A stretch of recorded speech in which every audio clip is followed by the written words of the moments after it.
सर्वप्रथम क्रांतिकारी जय भीम नमो बुद्धाय। माझं प्रामाणिक हे मत आहे की मी बौद्धभूमी इथं जाऊन स्वतः मी माझ्या डोळ्यांनी पाहणी केली। तिकडचं वातावरण मी बघितलं आणि त्या वातावरणामध्ये मला दिसून आलं की आणि त्याची मी पुरेपूर माहिती घेतली। 30 तारखेला जो प्रकार झालेला आहे त्या प्रकाराची मी केडीएमसी मध्ये माहिती घेतली। पोलीस प्रशासनांना मी भेटलो, त्यांची माहिती घेतली। त्यांना म्हटलेलं आहे बाबा तुम्ही नोटीस न देता या बुद्धभूमीच्या जागेवर तुम्ही अनधिकृतपणे ती जागा कब्जात का घेतली, का नोटीस दिली नाहीये। तर त्यांच्याकडनं मला उत्तर आलेलं आहे की भंतेजींना आम्ही वारंवार नोटीस दिलेली होती, त्या माध्यमातून भंतेशी आम्ही बसून बोलायलाही तयार होतो। पण तिथं मी बघितल्यानंतर मला तिथे 7 ते 8 पोल असे उभे मोठे 20-20 फुटाचे दिसले ब्रिजच्या कामाचे। मी तेव्हा त्या भंतेजींना, गौतम रत्ने जे भंतेजी आहेत त्यांना माझं म्हणणं एकच आहे, जेव्हा 7 ते 8 पोल तिथे उभे राहिले, या उभे राहिल्यानंतर तिथं समाजातल्या काही लोकांना, समाजातल्या काही राजकीय मंडळांना, नेत्यांना तिथं का बोलवलं नाही तुम्ही, का तेव्हा तुम्ही काम करून दिलं, का तिथे विरोध केला नाहीये। जेव्हा 7-8 पोल उभे झाले त्याचं भूमिपूजन आमचे ज्येष्ठ नेते अण्णासाहेब रोकडे, आमचे मार्गदर्शक भीमराव साहेब डोळस आणि अनेक कार्यकर्ते तिथं भंतेंनी सांगितलं की ठीक आहे तिथं भूमिपूजन करा। तो जो कॉन्ट्रॅक्टर आहे थोरवे नावाचा तो तिथे गेला, तिथं भूमिपूजन केलं, तिथे काम करून दिलं। काम करून दिलं असताना त्याच्या आजूबाजूला ज्या रेल्वेने मध्यंतरी कारवाई केलेली त्या ज्या मूर्त्या काढलेल्या होत्या त्या ब्रिजच्या आजूबाजूला कट्टे करून तिथे मूर्त्या परत ठेवण्यात आलेल्या होत्या। आल्यानंतर त्या मूर्त्या पूर्ण सन्मानपूर्वक, आदरपूर्वक बौद्ध वंदना वगैरे करून त्या लपटून काढलेल्या। मग इथं हिंसक वातावरण का निर्माण झालं, सोशल मीडियावर ते हिंसक वातावरणाचा व्हिडिओ का निर्माण झाला, तर त्याच्यामुळे तिथे झाडं होती, झुडपं होती, 40-50 झाडं होती, त्यांचा केडीएमसीने विचारात न घेता त्यांची नुकसानी केलेली आहे।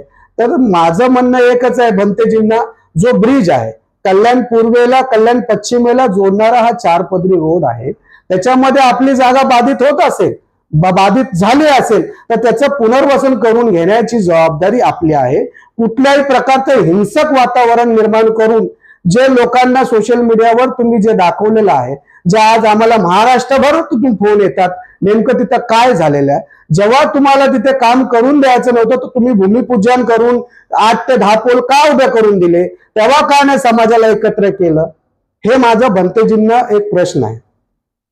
पुढे जाऊन 2009ला ज्या आमच्या वालधुनीच्या काही कार्यकर्त्यांवर, काही नेत्यांवर केसेस झाल्या, काही लोक जेलला होती, 116 जणांच्या विरुद्ध खटले चालू आहे। कुठल्याही प्रकारची या भंतेजींनी त्यांना कुठली मदत नाही केली। आणि जे दिगंबर नावाचे तिकडचे फाउंडर आहेत, दिगंबर कांबळे, ते मयत झाल्यानंतर त्यांच्या मिसेसला त्या ट्रस्टीत घ्यायला पाहिजे होतं। भंतेजींनी स्वतः ट्रस्ट निर्माण केली, स्वतःच ते, हे चुकीचं आहे। स्थानिक लोकांना विश्वासात घेऊन त्या ट्रस्टीमध्ये स्थलांतर करून घ्यायला पाहिजे। जिथेही अन्याय आहे, अत्याचार आहे, जिथं रिपब्लिकन पार्टी ऑफ इंडिया पक्ष दिसतो, वंचित बहुजन आघाडी पक्ष दिसतो, आनंदराज आंबेडकरांचा पक्ष दिसतो, समाजाचे सर्व पक्ष दिसतात। आणि जेव्हा गोपनीय तुम्ही मिटिंग करता तेव्हा समाजाला का नेत नाही, समाजाच्या पुढे का मांडत नाही, म्हणजे जेणेकरून तुमचा आणि काय त्या थोरवेंचा आर्थिक व्यवहार झालेला आहे का। तुमची या भंतेजींची नार्कोटिक्स, हे भंतेजी कुठून आले, हे भंतेजींचा इतिहास काय, हा लोकांपुढे आला पाहिजे। एकही महाराष्ट्रीयन भंते आमचे इथे नाहीयेत, एकही ट्रस्टी आमचे स्थानिक लोक नाहीयेत, का नाहीयेत। या भंतेजींना पैसा येतो कुठून, हे पैशाचं करतायत काय, लोक धम्मदान देत आहेत, भंते आहेत, भिक्षा मागून आपलं पुनर्वसन करतायत। पण लोकांना हे कळू द्या की तुम्ही कुठेतरी लोकांचे माथे फिरूचं काम सध्या या बौद्ध फाउंडेशनच्या माध्यमातून, धार्मिक भावनेच्या माध्यमातून लोकांना उसकवण्याचा प्रयत्न करतायत।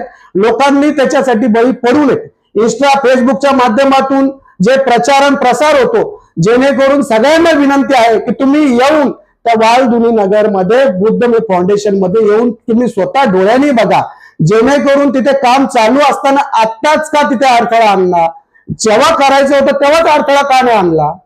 रेल्वे प्रशासनाकडून जेव्हा 3 एकर जागा बाधित झाल्यानंतर 16 ते 18 करोड त्यांनी केडीएमसीच्या खात्यावर टाकले, तेव्हा याच बनतेजींनी नामदार रामदासजी आठवले, खासदार श्रीकांतजी शिंदे साहेब, आयुक्त महोदय गोयल साहेब यांना वारंवार पत्र देऊन ते पैसे आपल्या बौद्धधर्म फाउंडेशन मध्ये कसे येतील? अहो तुम्ही विकास कामासाठी मागा ना, तुमची जागा बाधित झाली त्याच्यासाठी तुम्ही हॉस्पिटलसाठी मागा, बौद्ध विहार मोठं भव्य दिव्य मागून बांधा, गार्डन बांधा, लोकांना शाळा बांधा, तशी काही मागणी करा, तसं लोकांपुढे येऊन द्या. या असे मातेपुढे करून तो मार्ग निघणार नाही. समाजापुढे, समाजाला घेऊन, समाजाचे चांगले राजकीय मंडळी घेऊन तुम्ही आयुक्तांसोबत बैठक लावा, त्याच्यातून मार्ग काढा, एवढी तुम्हाला मी या मीडियाच्या माध्यमातून नम्र विनंती करतो. जेणेकरून महाराष्ट्रामध्ये चुकीची अफवा पसरून लोकांच्या भावनेशी खेळू नका आणि जे करून तशा रील अफवा पसरत असतील यांच्यावर कायदेशीर कारवाई करावी. आणि बंदूक ताणलेला एकही व्हिडिओ अजून सोशल मीडियावर आलेला नाहीये. मी स्वतः तिथे बघितल्यानंतर मी बौद्ध भिक्षूंना म्हटलं, बंदूक ताणलेला व्हिडिओ असेल तर तुम्ही व्हायरल करा, आपण त्यांच्यावर केसेस करू. जेव्हा या विकासाच्या कामाला आपण अडथळे आणतो, आपण जेणेकरून पर्याय मार्ग मागितला पाहिजे, पर्याय जागा मागून आपल्या बौद्ध विहाराचा विकास झाला पाहिजे, आपल्या लोकांचा धम्म बांधवांचा चांगला पर्यटन स्थळ तिथं निर्माण झालंय याची मागणी आम्ही स्थानिक लोक आणि आम्ही कल्याण शहरातली लोक करणार आहोत. सगळ्यांना वाटेल असेल की कल्याण शहरातली लोक का शांत आहेत? कल्याण शहरातल्या लोकांना या बनतेजींचा पूर्ण इतिहास माहिती आहे, बनतेजींचं पूर्ण वास्तव्य माहिती आहे, त्याच्यामुळे कल्याण शहरातली लोक शांत आहे. कल्याण शहरातली लोक गांधूची अवलाद नाही, कल्याण शहरातली लोक संघर्षमय करणारी लोक आहेत. म्हणून सर्वांना विनंती करतो, कोणीही त्यांच्या भावनेला बळी पडू नका, येऊन तिथं प्रत्यक्ष पाहणी करा आणि त्याच्यानंतर तुम्ही निर्णय तो घ्या. आणि बनतेजी आणि तिकडच्या सर्व लोकांना विनंती करतो, आयुक्त महोदय किंवा तुम्हाला जिथे वाटेल तिथे दालनात आपल्या प्रकाश आंबेडकर साहेब असतील, कोणाकडे बैठक लावून तिथं मार्ग मोकळा करा आणि चांगलं भव्य दिव्य स्मारक बांधूया. स्मारकाला काही झालेले नाही, कुठलीही मूर्तीची तोडफोड झालेली नाही, हे खोट्या बातम्या पसरवण्याचं काम बनतेजी करत आहेत. एवढीच विनंती आहे, एवढंच बोलून थांबतो. जय भीम, जय संविधान, नमो बुद्धाय.